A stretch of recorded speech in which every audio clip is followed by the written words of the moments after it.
Bismillahirrahmanirrahim. Assalamualaikum warahmatullahi wabarakatuh. Waalaikumsalam warahmatullahi wabarakatuh. Perkenalkan, saya Purwoko Destawan, calon guru penggerak angkatan 11 dari Kabupaten Cilacap. Kali ini saya bersama beliau, Bapak Ade Sudisna, selaku Kepala Sekolah SMP Negeri 1 Binangun, yang kali ini kita akan melaksanakan wawancara terkait dengan pengambilan keputusan yang berbasis pada prinsip-prinsip nilai kebajikan sebagai seorang pemimpin. Baik, kita akan memulai wawancaranya. Assalamualaikum Bapak Ade. Waalaikumsalam. Bagaimana kabarnya? Alhamdulillah baik, Pak Pur. Jenengan juga Yeah, baik ya? Alhamdulillah baik, Pak. Syukurlah. Mohon izin Bapak, terima kasih atas waktu yang diberikan kepada saya. Dengan kesibukan Bapak, hari ini bisa menyempatkan waktu untuk diwawancari oleh saya. Untuk yang pertama Bapak, yang ingin saya tanyakan terkait dengan kasus-kasus Bapak, yaitu menurut Bapak bagaimana Bapak dapat mengidentifikasi kasus-kasus yang merupakan dilema etika atau bujukan moral Bapak? Biasanya kita dilihat dulu Pak, jadi kasus itu bisa kita lihat dari 4 perspektif maksudnya dari 4 hal. Yang pertama, misalkan apakah kasus itu melibatkan antara individu dengan kelompok, kemudian apakah di situ melibatkan rasa keadilan, kemudian dengan rasa kasihan, misalkan. Terus yang berikutnya kita lihat juga apakah di situ ada semacam pertentangan antara kebenaran dengan kesetiaan atau loyalitas.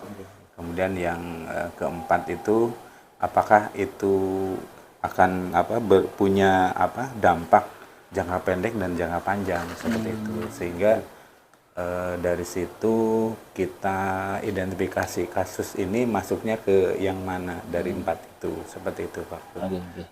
Jadi Pak Ade termasuk orang yang berhati-hati lah, seperti harus itu. dengan mengukur dari 4 dari komponen tersebut. Iya, jadi karena kita harus mengambil keputusan itu sebijak mungkin. Syukur-syukur bisa win-win solution gitu. Jadi tidak ada yang merasa di bagaimana dan bagaimana, dari berbagai perspektif. Bawahnya istilahnya ya kalau bisa kasus itu bisa selesai secara komprehensif seperti itu. Baik Bapak. Kemudian selanjutnya bagaimana Pak Ade menjalankan pengambilan keputusan di sekolah, terutama yaitu kasus-kasus yang memiliki 2 kepentingan yang sama Bapak. Misalkan yang berkaitan yang sama benar, kemudian juga sama-sama mengandung nilai kebajikan Bapak. Ya kalau kita seperti ini biasanya kita dilihat dari ada beberapa prinsip yang harus kita pegang gitu ya. Yang pertama misalkan prinsip berpikir dengan basis prinsip berpikir berbasis rasa peduli, ya. Kemudian kita berpikir juga dari berbasis peraturan. Gitu, atau ya norma aturan lah seperti itu. Kemudian yang berikutnya kita bisa juga berpikir dari hasil akhir seperti itu. Jadi seperti itu Pak. Jadi ada tadi peraturan dan hasil akhir gitu. Dan selanjutnya Bapak, langkah-langkah atau prosedur seperti apa yang biasa Bapak lakukan selama ini untuk tadi dalam pengambilan keputusan? Maksudnya prosedurnya gitu. Nah, prosedurnya sih memang kalau secara lengkap itu ya lumayan banyak sih, ada sekitar bisa sampai ada 9 macam item prosedur yang bisa kita laksanakan. Yaitu yang pertama kita mengenali dulu apakah di situ ada nilai pertentangan dalam situasi tertentu, kayak gitu ya. Kemudian yang kedua apakah kita juga maksudnya atau siapakah yang terlibat di situ di dalam kasus ini. Jadi kita melihat secara komprehensif, tidak hanya sebelah atau maksudnya satu pihak saja seperti itu. Kemudian yang ketiga, setelah kita mengetahui siapa saja yang terlibat di situ, maka kita bisa mencari fakta-fakta dari orang-orang yang terlibat itu. Bisa dengan wawancara, ngobrol dan sebagainya, atau mungkin juga bisa lewat orang untuk mendapatkan data atau informasi dari situ. Kemudian yang keempat, ketika kita sudah dapat fakta atau dokumen-dokumen tertentu, maka kita uji fakta itu benar atau tidak gitu, seperti itu. Jadi untuk pengujian ini biasanya kita bisa dengan mode triangulasi. Jadi ada 3 sudut yang bisa kita libatkan di situ. Jadi berbagai pihak seperti itu. Kemudian yang berikutnya pengujian paradigma benar atau salah. Benar atau benar ya, bukan benar atau salah. Jadi paradigma itu kerangka berpikirnya benar dan benar. Nah, ketika kita melihat ada benar dan benar, inilah justru di sini tekanan kita terkait dengan masalah kebajikan, kemudian etika moral itu di situ. Kemudian yang keenam, kita dengan melakukan prinsip resolusi. Di sini resolusi di sini itu menerapkan 3 prinsip yang tadi itu, berpikir berbasis pemikiran gitu ya. Kemudian peraturan, kemudian juga hasil akhir itu. Kita memungkinkan ambil ketiganya atau bisa 2 atau bisa 1 seperti itu. Tergantung dari kompleks atau tidaknya kasus itu gitu. Kalau semakin sederhana ya kita ambil yang paling mendekati ke situ. Kemudian yang berikutnya dengan investigasi opsi trilema. Jadi di sini kita memungkinkan ada solusi lain yang bisa timbul cara tidak terduga gitu. Tiba-tiba mungkin itu bisa kita terinspirasi dari kasus sebelumnya atau kasus lain atau pengalaman orang lain dalam menangani kasus. Tiba-tiba ketika kita harus mengambil sebuah keputusan yang rumit kayak gitu, tiba-tiba kok kadang ada muncul ide, ilham yang tiba-tiba terlintas kayak, oh iya ternyata ini juga sebenarnya bisa kita laksanakan. Kemudian yang berikutnya, baru kita kalau semua udah kita lihat semua aspeknya tadi dari beberapa langkah tadi, baru kita mengambil keputusan. Dan setelah mengambil keputusan, ternyata tidak hanya ke situ, tidak hanya berhenti di situ, Pak. Kita juga harus refleksi. Bagaimana hasil dari keputusan yang kita laksanakan ini, dampaknya dan sebagainya, jangka pendek, jangka panjang, bagaimana dengan orang-orang yang terlibat di situ dan sebagainya gitu. Kita sebagai seorang pemimpin ya harus bijak di situ. Jadi makanya itu tadi langkah itu kalau cara lengkap ya seperti itu. Tapi kadang ya 9 langkah itu. Tapi kalau ya itu juga bisa tergantung dari kompleksitas kasus yang kita tangani seperti itu. Jadi Pak Ade luar biasa sekali nggih. Selanjutnya hal-hal apa saja yang selama ini Bapak anggap efektif dalam pengambilan keputusan pada kasus-kasus dilema etika? Kalau hal yang efektif di sini ya jelas memang satu, kita harus menguasai masalahnya siapa yang terlibat, kemudian ketika kita ingin menyelesaikan masalah itu, apakah kita cukup ditangani sendiri atau mungkin kita juga melibatkan yang lain, kolaborasi dengan yang lain. Contoh kalau di sekolah ya kita kolaborasi misalkan dengan waka, dengan Bapak Ibu guru, karyawan, termasuk komite dan stakeholder yang lain seperti itu. Jadi kalau misalkan terkait dengan masalah kriminal ya kita bisa kolaborasi dengan kepolisian. Kalau terkait dengan masalah narkoba ya kita kolaborasi dengan BNN misalnya gitu, atau tentang masalah kemanusiaan yang lain ya mungkin bisa dengan ada Cilacap Tanda Kekerasan itu LSM atau KBPA, dinas dan sebagainya, itu juga bisa terlibat di situ. Jadi seperti itu. Luar biasa sekali. Selanjutnya Bapak, terkait dengan masih dilema etika Bapak, hal-hal apa saja yang selama ini merupakan tantangan dalam pengambilan keputusan? Ya, tantangannya memang di situ juga banyak Pak. Ya, tantangan dalam mengambil keputusan itu bisa dari para pelakunya, maksudnya pelaku di situ itu bisa kooperatif atau tidak, kemudian keterbukaan informasi atau tidak, kemudian juga dokumen-dokumen yang kita dapat mungkin ada yang mudah kita dapat, ada yang tidak dan sebagainya, ada yang mau diwawancara, ada yang tidak. Kemudian mungkin ada orang yang tahu tentang ini, tapi ketika kita mengorek informasi menutup dan sebagainya, mungkin seperti itu. Itu juga tantangan. Terus tantangan yang lain juga dari tim kita juga bisa juga, karena mungkin bisa beda persepsi, beda cara berpikirnya, kemudian juga beda jam terbang dan sebagainya. Itu juga merupakan tantangan bagi kita.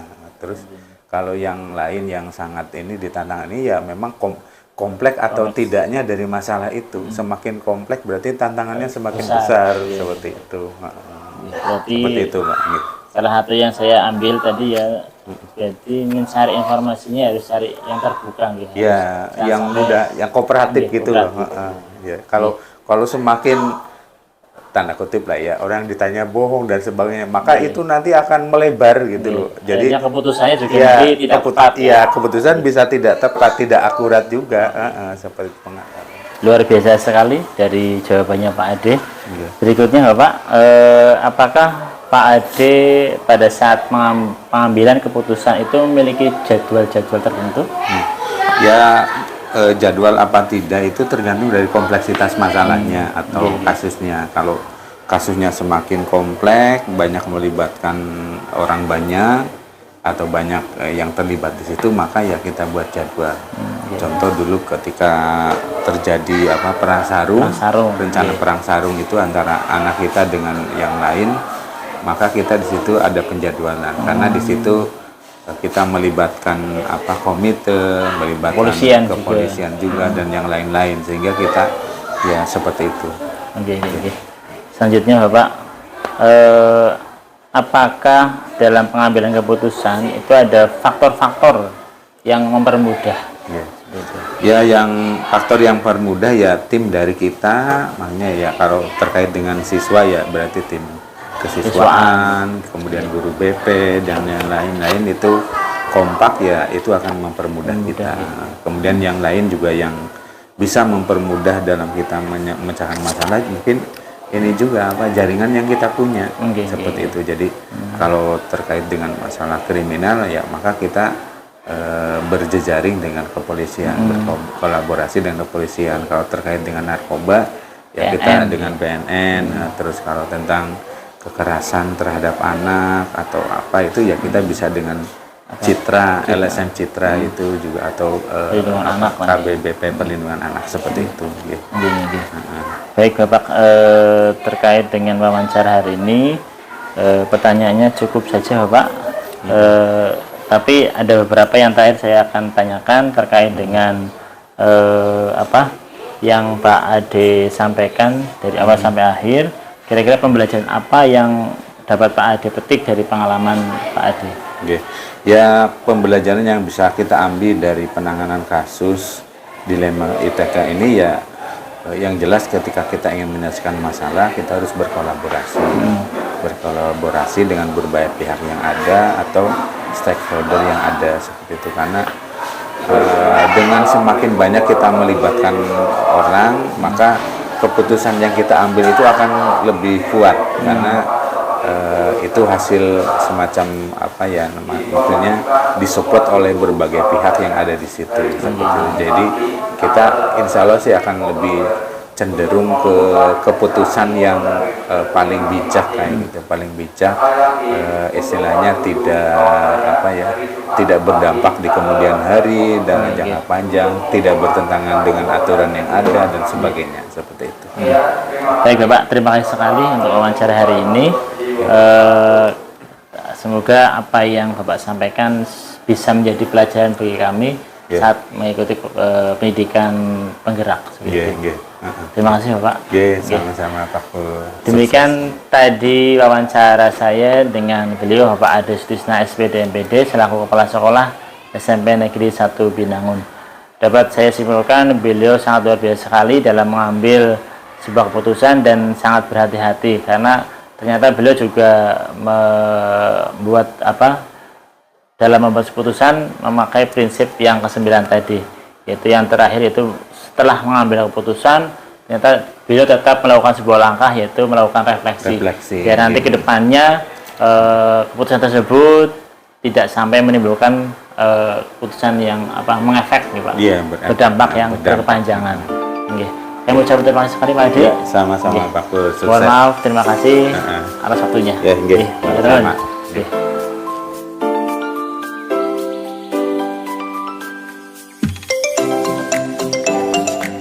Assalamualaikum warahmatullahi wabarakatuh. Waalaikumsalam warahmatullahi wabarakatuh. Perkenalkan, saya Purwoko Didi Setiawan, calon guru penggerak angkatan 11 Kabupaten Cilacap. Kali ini saya bersama beliau Bapak Suratman SPD. Beliau adalah Kepala Sekolah SD Negeri Sidayu 01 di Kecamatan Binangun.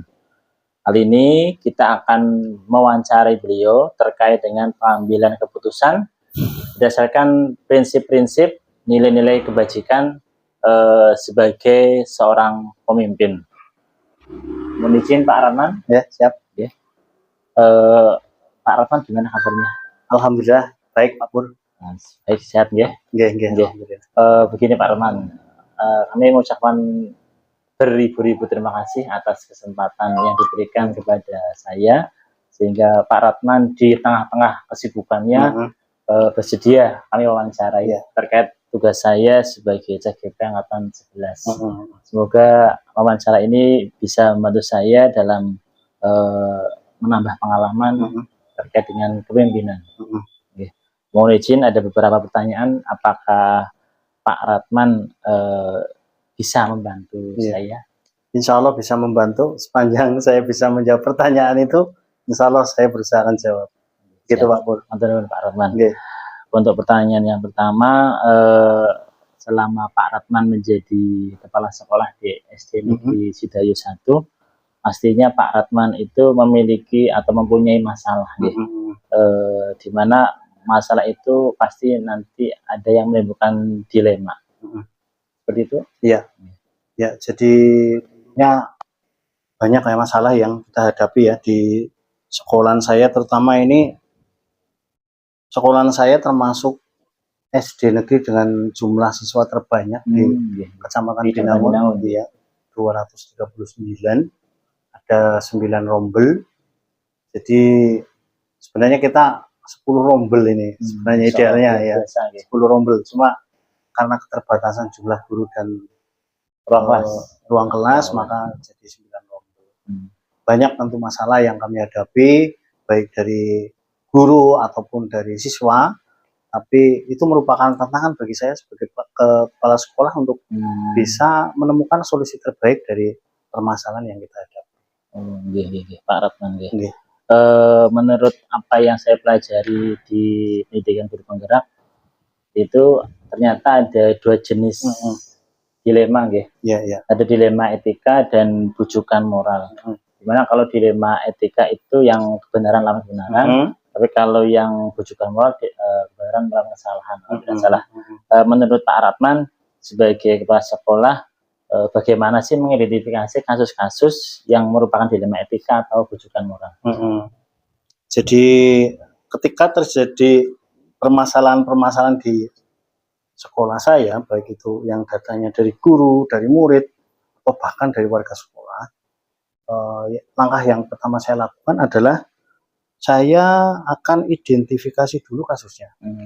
Saya identifikasi dulu kasusnya, itu masuk yang mana, apakah dilema etika, apakah moral, masuk bujukan moral. Jadi itu saya identifikasi dulu.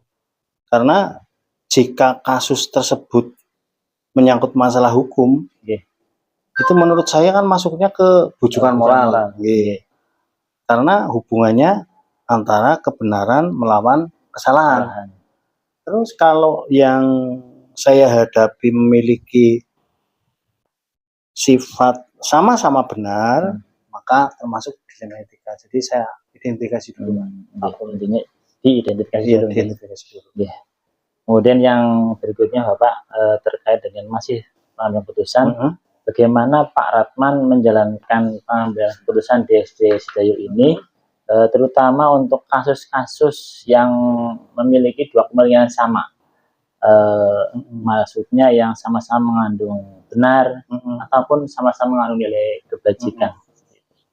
Ya, jadi setiap kasus yang pertama kan itu kita dulu sudah identifikasi kasusnya, berarti Iya. itu masuk ke dalam kategori misalnya kebenaran, melawan kebenaran tadi ya yang Pak bertanyakan. Ya, terus kemudian langkah yang berikutnya kita tentukan pihak-pihak yang terlibat itu di situ siapa saja.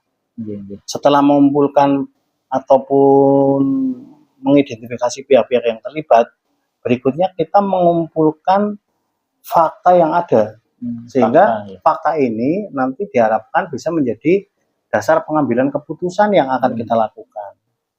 Nah, tentunya keputusan yang diambil adalah keputusan yang berdasarkan seperti yang panjenengan sampaikan tadi, nilai kebajikan yang kita junjung tinggi. Karena dengan menjunjung tinggi nilai kebajikan ini, harapan saya keputusan yang saya ambil itu benar-benar adil, kemudian dilandasi dengan kejujuran, dilandasi dengan kemanusiaan, dan nilai kebenaran itu tentunya akan mengikuti. Ya, begitu. Allah, luar biasa sekali Pak Ratman. Saya sangat salut dengan pokoknya penanganan kasus. Selanjutnya Pak Ratman, tentunya dalam pengambilan keputusan itu adalah langkah-langkah atau prosedurnya. Kira-kira Pak Ratman dalam mengambil keputusan, langkah-langkah atau prosedur apa yang dilakukan? Ya, jadi prosedur yang saya ambil dalam mengambil keputusan itu yang pertama adalah saya menjalin komunikasi ataupun akan bekerja sama dengan pihak-pihak yang terkait. Pihak-pihak yang terkait tentu banyak ya, kalau ketika di sekolah ada guru, ada siswa, kemudian komite, dan juga tidak lupa pengawas. Itu merupakan stakeholder yang memang terlibat dan masuk ke dalam warga sekolah.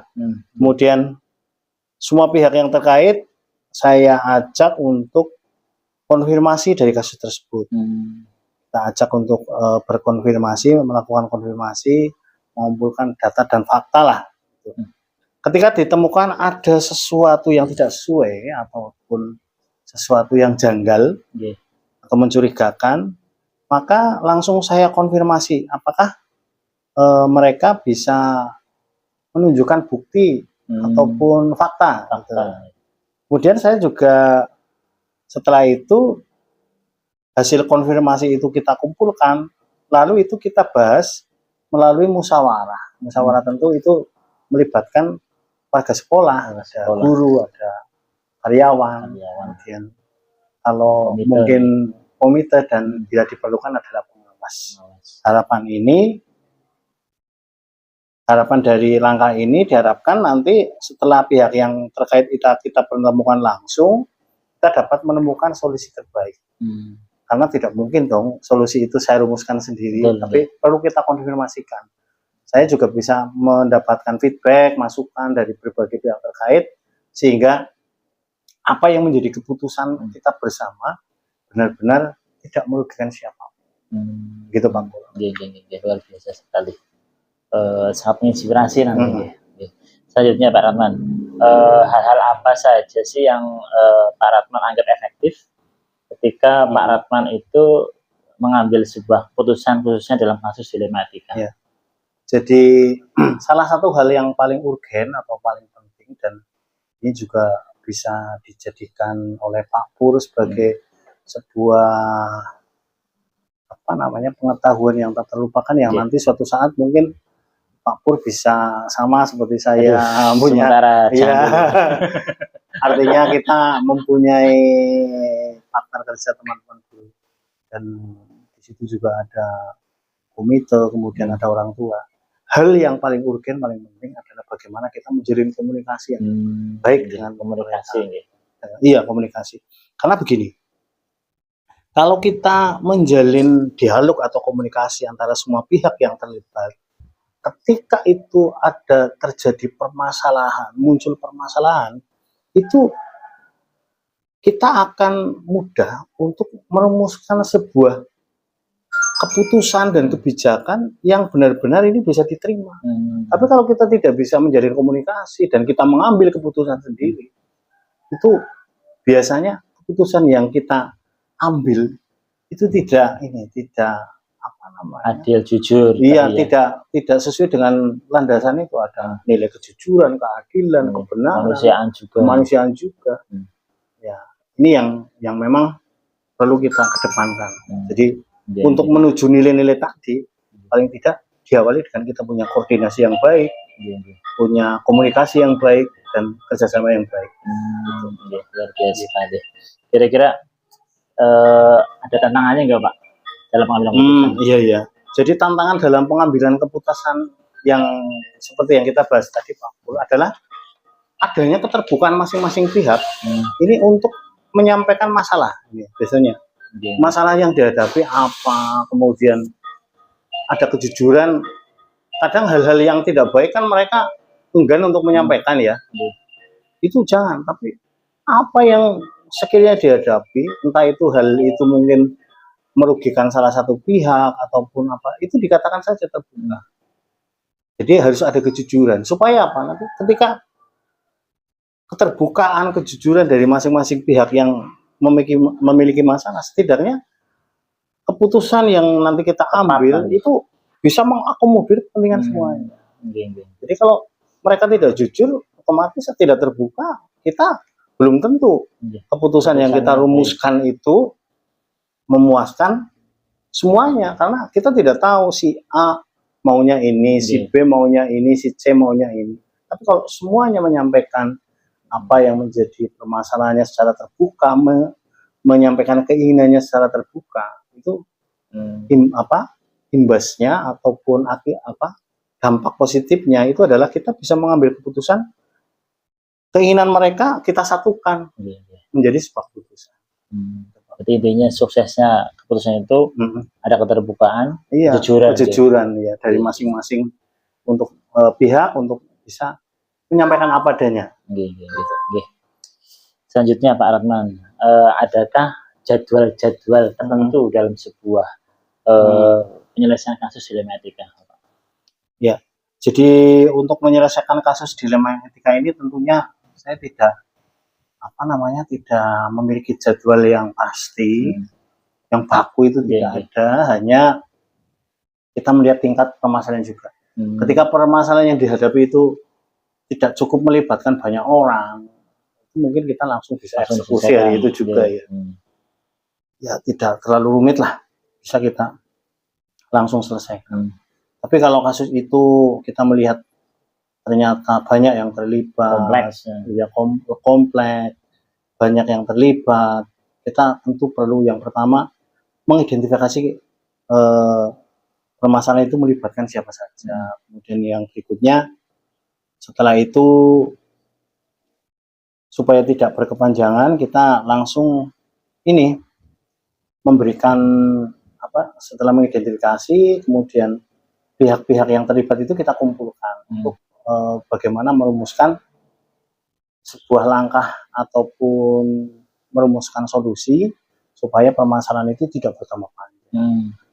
Jadi langsung saja, kita jangan terlalu lama menunggu atau terlalu lama mendiamkan permasalahan itu, supaya kalau terlalu lama didiamkan nanti juga akan menyebar. Ya, jadi kuncinya ketika ada masalah kita identifikasi. Kalau masalah itu yang terlibat sedikit ya langsung kita eksekusi. Kalau yang banyak kita identifikasi yang terlibat, kemudian kita duduk bersama membahas solusi, kemudian setelah solusi ditemukan kita eksekusi. Oke, luar biasa sekali Pak Ratman. Selanjutnya dari pengambilan keputusan. Oh iya, tadi ada yang terlupa Pak Pul. Jadi untuk prosedur, misalnya itu ada permasalahan, kemudian ada pelanggaran ya terhadap kasus-kasus di sekolah saya, itu ada 3 prosedur yang kita terapkan, yaitu ada peringatan lisan, peringatan tertulis, dan peringatan berupa tindakan. Jadi lisan, tertulis, tindakan. Ya, lisan, tertulis, tindakan. Lisan itu terkait mungkin itu masih kadar-kadar yang agak itu ya. Masih belum diindahkan, kita beri teguran secara administratif, itu teguran tertulis. Masih tidak diindahkan lagi, kita menggunakan cara terakhir yaitu berupa tindakan. Tindakan itu yang mungkin bisa sanksi administratif, kemudian tindakan lain sesuai dengan aturan kepegawaian yang ada. Nggih, nggih. Jadi untuk khusus pegawai yang Iya, di iya, SD iya, Sedayu, iya, nggih. iya. Oke, oke. Ya, luar biasa nih. Selanjutnya gini Pak, terkait dengan pengutusan lagi, apakah ada seseorang ataupun faktor-faktor yang selama ini dalam mengambil keputusan itu mempermudah atau membantu? Gitu. Ya.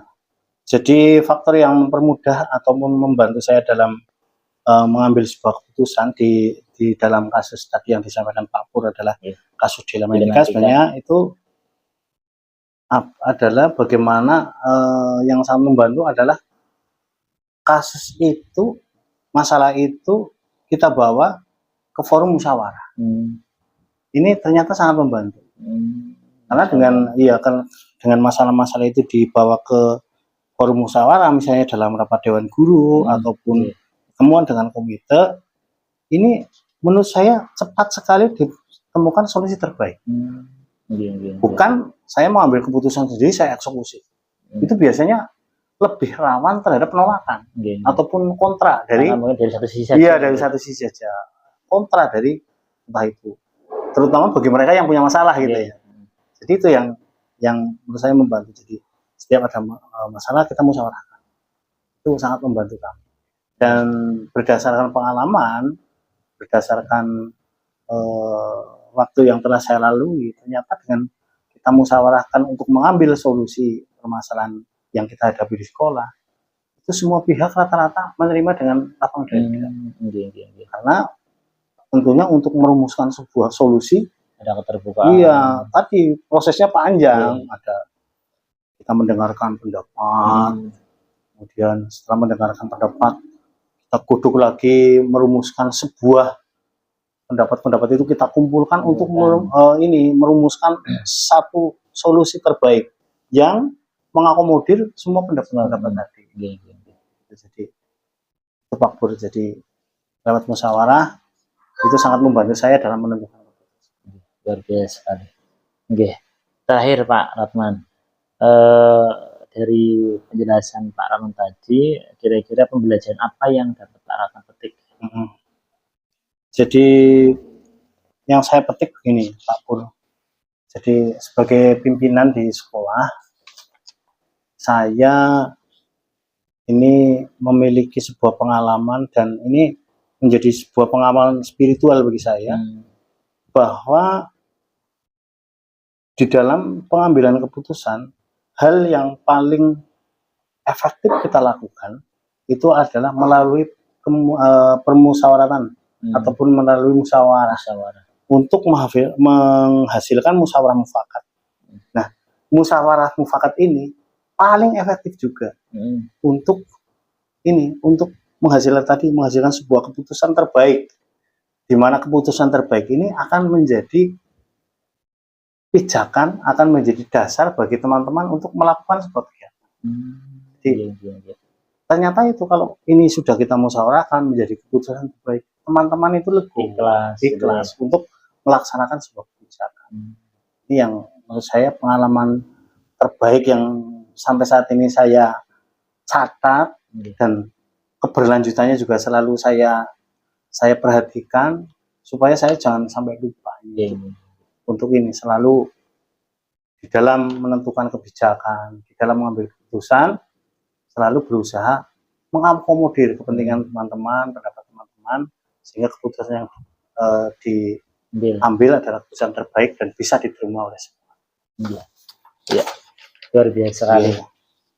Pokoknya saya bisa mengambil sebuah pembelajaran dari Pak Ratman, terkait dengan pengambilan keputusan dari prinsip-prinsip kebajikan sebagai seorang kepala sekolah SD Sedayu 1.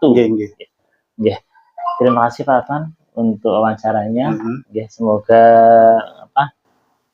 hal ini bisa membantu saya dalam mengembangkan saya saat mengikuti pendidikan guru penggerak, dan nanti bisa membantu saya juga ke depannya. Ya, selamat menempuh PGP, mudah-mudahan kita terus bisa bergerak dan menggerak. Bergerak. Baik, Mohon izin. Nggih. Demikian tadi wawancara saya dengan beliau, Bapak Suratman SPD, Kepala Sekolah SD Negeri Sidayo 01. Beliau sangat luar biasa sekali dalam memimpin SD Negeri Sidayo 1 sehingga menjadi sekolah yang terbaik di Kecamatan Binangun. Bisa saya simpulkan untuk wawancara kali ini bahwasanya beliau dalam mengambil keputusan yaitu tidak lepas dari komunikasi, kolaborasi dari rekan-rekan atau enggak dari guru-guru atau stakeholder seperti pengawas, kemudian komite ataupun nanti wali murid dan sebagainya, sehingga dimusyawarahkan sehingga nanti hasilnya juga nanti akan mengakomodir, mengikhlaskan semua yang terlibat di warga sekolah SD Negeri 1. Demikian untuk wawancara di sesi ini. Terima kasih Pak Rahman untuk kesediaannya. Mohon maaf. Assalamualaikum warahmatullahi wabarakatuh. Waalaikumsalam.